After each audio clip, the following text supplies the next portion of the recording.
எதிரிக்கு கூட இந்த நிலைமை வரக்கூடாது அப்படின்னு நான் நினைக்கிறேன். அதாவது பார்த்தீங்கன்னா, ரோஹித் சர்மாவை ஓட விட்டு பழி வாங்கிய ஹர்திக் பாண்டியா. இந்த மனுஷனை இப்படி பார்க்குறதுக்கே ரொம்ப சங்கட்டமாக இருக்குது. என்ன நடந்துச்சு, எதனால் இப்படி பண்ணார் அப்படின்றதையும் இந்த வீடியோவில் ஃபுல் டீட்டெயிலாக நம்ம பார்த்துருவோம். மறக்காமல் நம்ம சேனலுக்கு சப்ஸ்கிரைப் பண்ணிக்கோங்க. ஐபிஎல் கிரிக்கெட் தொடரில் மும்பை இந்தியன்ஸ் அணியின் கேப்டனாக களமிறங்கினார் நமது ஹர்திக் பாண்டியா. முன்னாள் கேப்டன் ரோஹித் சர்மா அவமானப்படுத்தியதாகவும் ரசிகர் ரொம்ப ஒரு குற்றச்சாட்டை முன் வைக்கிறாங்க. இதில் பார்த்திங்கன்னா மும்பை இந்தியன்ஸோட ஃபஸ்ட்டு மேட்ச்லேயே இது நடந்திருக்குதா நம்மளுக்கு ஃபோட்டோஸ்லாம் அல்லது நம்ம நேரில் பார்த்துருந்தாலே அது தெரிஞ்சிருக்கும். அந்த மாதிரி ஒரு இன்சல்ட்லாம் இதில் நடந்திருக்கு.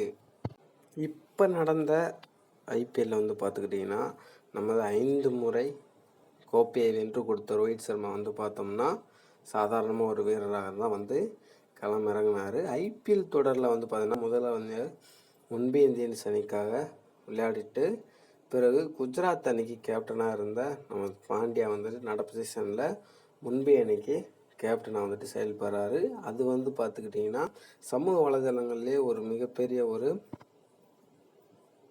விமர்சனத்துக்கு வந்துச்சு இந்த ஒரு கேப்டன் நியூஸ் அது மட்டும் இல்லை, மும்பை இந்தியன்ஸ் அணியை ஃபேன்ஸ் பார்த்தீங்கன்னா இந்த ஒரு விஷயம் ஒரு சலசலப்பையும் ஏற்படுத்தியிருக்கு. அது சமூக வலைதளங்களில் எல்லாருமே பார்த்துருப்போம். அது மட்டும் இல்லாமல் மும்பை இந்தியன்ஸோட பயிற்சி முகாமில் பார்த்தீங்கன்னா ஹர்திக் பாண்டியா ரோஹித் சர்மா கட்டி அணைச்சு வரவேற்றிருக்காரு. அது மட்டும் இல்லாமல் இருவருக்குமே இடையில் சில கருத்து வேறுபாடுகள் இருந்திருக்கு, அதுவும் எழுந்திருக்கு. இந்த நிலையில் பார்த்தீங்கன்னா ரோஹித் சர்மாவை அவமானப்படுத்தும் விதமாக ஹர்திக் பாண்டியா இப்போ இந்த நடந்த மேட்ச்சில் செஞ்சுருக்காரு. அது மிக வைரலாக பார்த்தீங்கன்னா அந்த ஒரு வீடியோ பயங்கரமாக சமூக வலைதளங்களில் வைரல் ஆயிடுச்சு.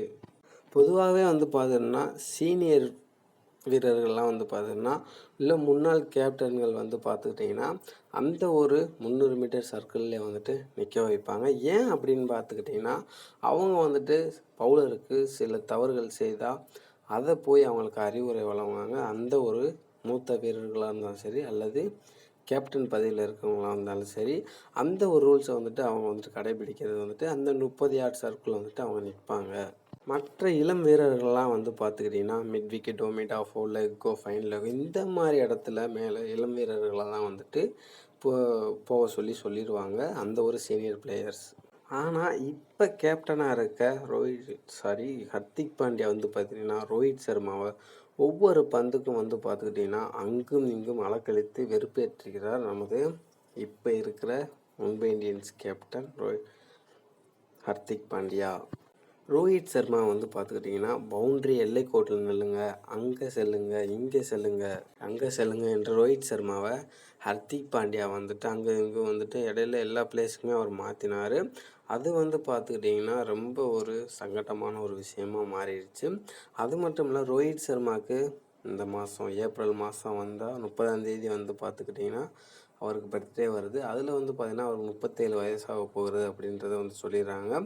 அதை ஹர்திக் பாண்டியாவுக்கு ஒரு விமர்சனமாக வைக்கிறாங்க. ஒரு சீனியர் வீரர் நீங்கள் அங்கே இங்கே அலக்கழிப்பீங்களா அப்படின்றதையும் ரசிகர் முன்னாடி இந்த ஒரு குற்றச்சாட்டு ரொம்ப முக்கியமாக எழுந்து சுட்டி காட்டிக்கிட்டே இருக்காங்க. அது மட்டும் இல்லை, அதையும் இப்போ Chennai Super Kings captain Ruturaj Gaikwad இருக்காங்க, அவங்களோடைய சேர்த்து கம்பேர் பண்ணி போடுறாங்க. அது என்ன போடுறாங்க அப்படின்னு பார்த்தோம்னா, ருத்ராஜ் கெய்க்வாட் பார்த்திங்கன்னா ஒரு தோனிக்கிட்ட ஒரு தலைமை இருந்தாலும் இவர்கிட்ட கேப்டன்சி இருக்குது. அதை வச்சுட்டு அவர்கிட்ட என்ன ஒரு விடை தெரியணுமோ கேட்டுக்கிறணுமோ அந்த இதெல்லாம் ருத்ராஜ் கெய்க்வாட் ரொம்ப சிறப்பாக பண்ணார். அதையும் கம்பேர் பண்ணி பார்த்துக்கிட்டிங்கன்னா இந்த ஒரு விஷயத்தில் ரொம்ப ஒரு தீவிரமாக சொல்லிக்கிட்டு இருக்காங்க ஐபிஎல் ஃபேன்ஸ் எல்லாருமே. இதனால் இப்போ ரோஹித் சர்மாவுக்கு ரொம்ப ஒரு மன உடைச்சலை கொடுத்துட்டாருன்றது சமூக வலைத்தளங்களில் நல்லா பரவிக்கிட்டு இருக்கு. இதனால் நீங்கள் சொல்ல வர்ற கருத்து என்ன, ஹர்திக் பாண்டியா செஞ்சது சரியா தவறா அப்படின்றதையும் நீங்கள் கமெண்ட் செக்ஷனில் கமெண்ட் பண்ணிடுங்க. மறக்காமல் நம்ம சேனலை சப்ஸ்கிரைப் பண்ணிக்கோங்க, ஷேர் பண்ணிக்கோங்க.